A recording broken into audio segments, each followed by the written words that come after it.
और होटल के मैनेजर से एक रूम मांगता है, लेकिन होटल का मैनेजर उसको रूम नहीं देता क्योंकि वो अपने साथ एक मछली का पॉट लाया होता है जिसमें एक मछली होती है जिसके 3 आंख होते हैं। जब मैनेजर ये सब उससे बोलता है तब वो बड़ा सा इंसान गुस्सा होकर एक बड़े से मछली में बदल जाता है और मैनेजर को खाने की कोशिश करता है। तभी कांस्टेबल होटल के मैनेजर को बचाने के लिए उसके ऊपर अपने तलवार से अटैक कर देता है, जिससे वो बड़ी सी मछली उसको छोड़ देती है। तभी वो लेडी उस फिश मॉन्स्टर के ऊपर टेबल से अटैक करके उसको रोकती है, मगर फिश मॉन्स्टर ज्यादा पावरफुल होता है और वो टेबल को तोड़कर वहाँ से बाहर निकल जाता है। लेकिन लेडी भी किसी से कम नहीं होती है और वो फिश मॉन्स्टर के जुबानों को पकड़ के खींचने लगती है। तभी मॉन्स्टर अपने आप को बचाने के लिए वहाँ से भाग जाता है और कांस्टेबल भी उसका पीछा करने लगता है। इधर हम उस लेडी को देखते हैं जो वहाँ के सभी लोगों के याददाश्तों को अपने मैजिक से मिटा देती है और लेडी भी उस मॉन्स्टर की ओर जाती है उसको पकड़ने के लिए, मगर मॉन्स्टर कहीं जाकर छिप जाता है। इसके बाद वो लेडी एक भद्दे से इंसान में बदलकर अपने ट्रैकिंग डिवाइस में देखकर एक घर में जाती है जहाँ पर उसको कांस्टेबल मिल जाता है और दोनों आपस में लड़ाई करने लगते हैं और वो भद्दा सा इंसान कांस्टेबल से बोलता है तुम मुझे क्यों मार रहे हो। तभी कांस्टेबल को लगता है कि वो उससे कहीं मिला है और कांस्टेबल जब भद्दे से इंसान के मूंछों को खींचता है तब वो भद्दा से इंसान अपने असली रूप में आ जाता है, जो एक सुंदर और प्यारी सी लड़की होती है जिसका नाम मेटल ड्रैगन फ्लाई होता है। दरअसल ड्रैगन फ्लाई इस सिटी को प्रोटेक्ट कर रही होती है। उसी वक्त कांस्टेबल एक लेडी को बचाने के लिए उसके रूम में जाता है जहाँ पर ड्रैगन फ्लाई भी पहुंच जाती है और वो उस लेडी को देखकर समझ जाती है कि ये लड़की उस फिश मॉन्स्टर से मिली है और ड्रैगन फ्लाई उसे एक कपड़े से बांधकर रूम के खिड़कियों से लटका देती है, जिससे वो एक खूबसूरत लड़की से अपने असली रूप में आ जाती है और कांस्टेबल उसको देखकर डर जाता है। तभी ड्रैगन फ्लाई को उस रूम में कुछ होने का एहसास होता है और जब वो एक बड़े से बने पॉट के ऊपर इमेज में देखती है तो फिश मॉन्स्टर अपने आप को उस इमेज में छिपाया होता है और ड्रैगन फ्लाई को देखकर उसके ऊपर अटैक कर देता है, मगर ड्रैगन फ्लाई उसको अपने नेट के अंदर कैद कर लेती है और उससे बहुत मारती है। तभी ड्रैगन फ्लाई को दीवारों पे लगा एक मैप दिखता है और जब ड्रैगन फ्लाई उस लड़की से उस मैप के बारे में पूछती है तब वो बताती है ये वो बड़ा सा इंसान अपने साथ इसको लाया था और वो बोल रहा था कोई आएगा इसको लेने। ये सुनकर ड्रैगन फ्लाई मैप को अपने साथ ले जा ही रही थी तभी कांस्टेबल उससे बोलता है ये मैप हमें दे दो क्योंकि छानबीन हम ही तो कर रहे हैं। ये सुनकर ड्रैगन फ्लाई उसके ऊपर मैजिक कर देती है जिससे वो अपने याददाश्त को भूल जाता है और फिर से उसी मार्केट में चला जाता है। इसके बाद ड्रैगन फ्लाई उस फिश मॉन्स्टर और मैप को अपने मास्टर के पास लेकर जाती है। जब मास्टर उस फिश मॉन्स्टर की आंखों में देखते हैं तो उन्हें पता चलता है कि ये सब हमारे दुश्मन की चालें हैं जो हमें मारकर दांजिया को पाना चाहते हैं और वो ड्रैगन फ्लाई से ये भी कहते हैं कि ये फिश मॉन्स्टर चाहता था कि हम लोग इसको पकड़ें क्योंकि हमारे दुश्मन हम लोगों की गुप्त जगह को जानना चाहते हैं। मास्टर ड्रैगन फ्लाई से कहते हैं हम लोगों को दुश्मनों से लड़ने के लिए 8 वेपन की जरूरत होगी क्योंकि हमारे दुश्मन बहुत ही ज्यादा पावरफुल हैं और हमें अपनी न्यू लीडर को भी ढूंढना पड़ेगा जो हमें हेल्प करेगी उन सभी से लड़ने में। इसके बाद हमें ड्रैगन फ्लाई के भाई युग को दिखा जाता है जो न्यू लीडर को ढूंढने के लिए एक मेडिकल स्कूल में जाता है और युग प्रिंसिपल से बात करके एक गुफा में जाता है जहाँ पर एक लड़की को कैद कर रखा गया होता है क्योंकि वो लड़की कभी कभी एक मॉन्स्टर में बदल जाती है। जब युग उस लड़की से मिलता है और उसके हाथों पर देखता है तो उसपे एक निशान बना होता है और युग ये देखकर समझ जाता है कि यही हम लोगों की लीडर है और युग उसे कुछ खाने के लिए देता है। तभी वो लड़की एक पीकॉक मॉन्स्टर में बदल जाती है और युग के ऊपर अटैक करने लगती है, लेकिन किसी भी तरह युग अपने आप को उससे बचाता है और उसे नॉर्मल करता है। दूसरी तरफ हमें सिटी को दिखा जाता है जहाँ जमीन पर ढेर सारे गंदे कीड़े आ जाते हैं और लोग उसको देखकर भागने लगते हैं। तभी वहाँ पर भूकंप आ जाता है और पूरे सिटी के मंदिर जमीन के अंदर चले जाते हैं। ये सब ड्रैगन फ्लाई और उसके साथी देख रहे होते हैं लेकिन वो कुछ भी नहीं कर पाते क्योंकि उन्हें भी पता नहीं रहता कि ये कौन कर रहा है। दरअसल ये सब एलियंस कर रहे होते हैं जो तांजिया को पाना चाहते हैं। फिर सब एक गुफा में जाते हैं जहाँ पर कांस्टेबल भी आ जाता है और ड्रैगन फ्लाई को उस जगह को देखकर समझ आता है कि यहाँ पर एक एलियन कैद है। तभी वहाँ पर एक एलियन आता है जिसका नाम रेड आई होता है। दरअसल मूवी की शुरुआत में जो मेटरॉइड गिरता है उसी के जरिए रेड आई होती है। इसके बाद रेड आई अपने पावर से एलियन मॉन्स्टर के ऊपर अटैक करके उसको आजाद कर देती है जिसका नाम व्हाइट टाइगर होता है और ये बहुत ही ज्यादा पावरफुल होता है। ये सब देखकर ड्रैगन फ्लाई व्हाइट टाइगर को मारने के लिए उसके पास जाती है, मगर व्हाइट टाइगर बहुत ही ज्यादा पावरफुल होता है और वो ड्रैगन फ्लाई को मारने ही वाला होता है। तभी वहाँ पर कांस्टेबल आ जाता है और ड्रैगन फ्लाई को व्हाइट टाइगर से बचाता है, लेकिन ये देखकर व्हाइट टाइगर गुस्सा हो जाता है और कांस्टेबल के हाथ और पैरों को अलग कर देता है। ये सब करके दोनों एलियन मॉन्स्टर वहाँ से बाहर निकल जाते हैं। इसके बाद ड्रैगन फ्लाई बचते बचते एक सेफ जगह पर आते हैं कांस्टेबल को लेकर और उसका इलाज करते हैं। तभी ड्रैगन फ्लाई का भाई युग आ जाता है और ड्रैगन फ्लाई उससे पूछती है हम लोगों की न्यू लीडर कहाँ है और युग बोलता है ये लड़की ही हम लोगों की लीडर है क्योंकि उसके हाथों पर एक निशान है जो हम लोगों के लीडर का है। ड्रैगन फ्लाई को यकीन नहीं होता कि इतनी कमजोर हम लोगों की लीडर है और वो ये सोचकर परेशान हो जाती है और उसे लगता है कि ये लड़की हम लोगों की लीडर नहीं है। इसके बाद सब अपने मास्टर से बात करने के लिए एक पैविलियन में जाते हैं जहाँ पर एक लड़की की हेल्प से मास्टर युग और ड्रैगन फ्लाई से बात करते हैं और कहते हैं दुश्मन हम लोगों के आसपास ही है क्योंकि वो बहुत जल्द हम लोगों के ऊपर अटैक करने वाले हैं और तुम लोग जल्द से जल्द इस सिटी को छोड़कर किसी दूसरे सिटी में जाओ, मैं तुम लोगों से वहीं मिलूंगा। अपने मास्टर से बात करके सब वापस आ जाते हैं और कांस्टेबल को चलने के लिए एक पैर देते हैं पर कांस्टेबल नहीं चल पाता और ड्रैगन फ्लाई को ये देखकर बहुत बुरा लगता है क्योंकि उसी की वजह से कांस्टेबल का ऐसा हालत हुआ था। इसके बाद सब किसी दूसरे सिटी में जाते हैं जहाँ पर रास्ते में कांस्टेबल और उस लड़की में दोस्ती हो जाती है जो इन सभी की लीडर होती है। दूसरे सीन में हमें मास्टर को दिखाया जाता है जो अपने भेष को बदलकर नीलाश के पावर को हासिल करने के लिए सारे कबीले के मास्टर को बुलाते हैं और उन सभी मास्टर की हेल्प से 8 वेपन को हासिल कर लेते हैं जो बहुत ही ज्यादा पावरफुल होता है। तभी वहाँ पर रेड आई और व्हाइट टाइगर आ जाते हैं और व्हाइट टाइगर 8 वेपन को ले लेता है और सारे मास्टर को अपने वश में कर लेता है और ड्रैगन फ्लाई के मास्टर के ऊपर अटैक करवाने लगता है और मास्टर अपने अम्ब्रेला के पावर से बचते बचते वहाँ से गायब हो जाते हैं। तभी रेड आई व्हाइट टाइगर से कहती है अगर हम आपस में मिल जाएं तो हम दांजिया के पावर को हासिल कर सकते हैं, लेकिन व्हाइट टाइगर उसकी बातों को नहीं मानता और उससे बोलता है मैं तुमसे बहुत ज्यादा पावरफुल हूँ और मुझे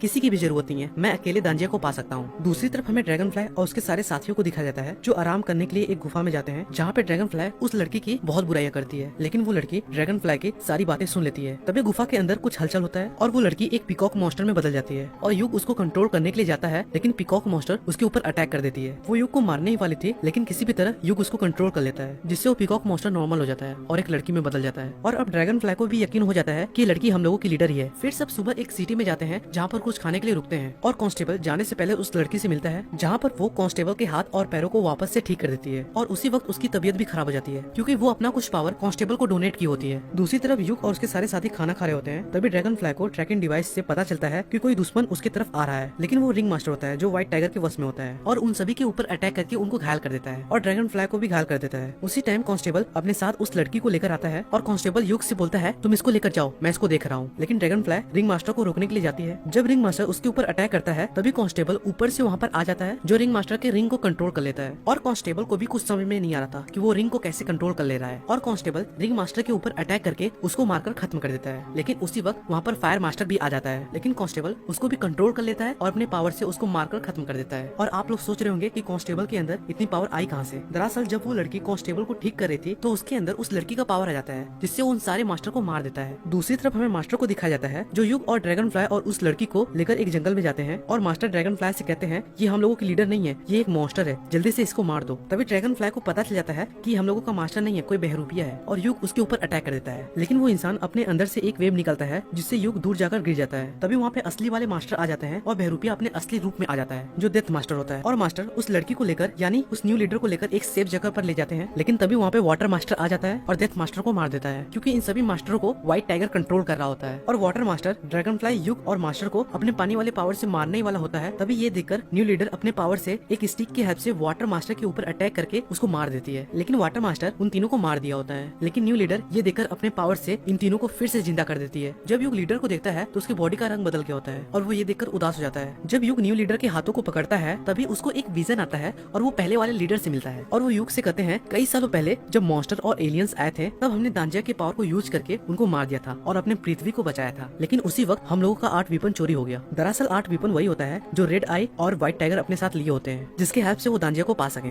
इसलिए हमने दांजिया को बचाने के लिए उसका पावर इस लड़की के अंदर डाल दिया और यही तुम लोगों की लीडर है। लेकिन युग अपने लीडर को नहीं बचा पाता और रोने लगता है। तभी वहाँ पे इन सभी के साथी आ जाते हैं और सब न्यू लीडर को जमीन के अंदर दफन कर देते हैं, क्योंकि अब वो मर गई होती है। और अब मास्टर कांस्टेबल को भी अपने टीम में शामिल कर लेते हैं, क्योंकि उसके पास भी अब पावर्स आ गई होती हैं। इसके बाद सब मिलकर व्हाइट टाइगर और रेड आई के ऊपर अटैक कर देते हैं, जिससे व्हाइट टाइगर जमीन पे गिर जाता है। तभी रेड आई 8 वीपन का यूज करके ड्रैगन फ्लाई को मारने वाली ही होती है। तभी टाइम रुक जाता है और हम नए लीडर के कब्र को देखते हैं और उस जगह पे प्लांट बहुत तेजी से बढ़ने लगते हैं और उसमें से पीकॉक मॉन्स्टर बाहर निकल जाती है, जो अब फिर से जिंदा हो गई थी। और पीकॉक मॉन्स्टर रेड आई के अटैक को उसी के ऊपर छोड़ देती है, जिससे रेड आई 8 वीपन के पावर से बच नहीं पाती और मर जाती है। और पीकॉक मॉन्स्टर व्हाइट टाइगर के ऊपर भी उसी तरह से अटैक करके उसको मार देती है। इसके बाद लास्ट सीन में सभी को पता चलता है कि व्हाइट टाइगर जमीन के अंदर ही छिपा था और रेड आई आसमान से आई थी, जो दोनों दांजिया और अपने लीडर को ढूंढने के लिए आए थे। और इसी सीन से मूवी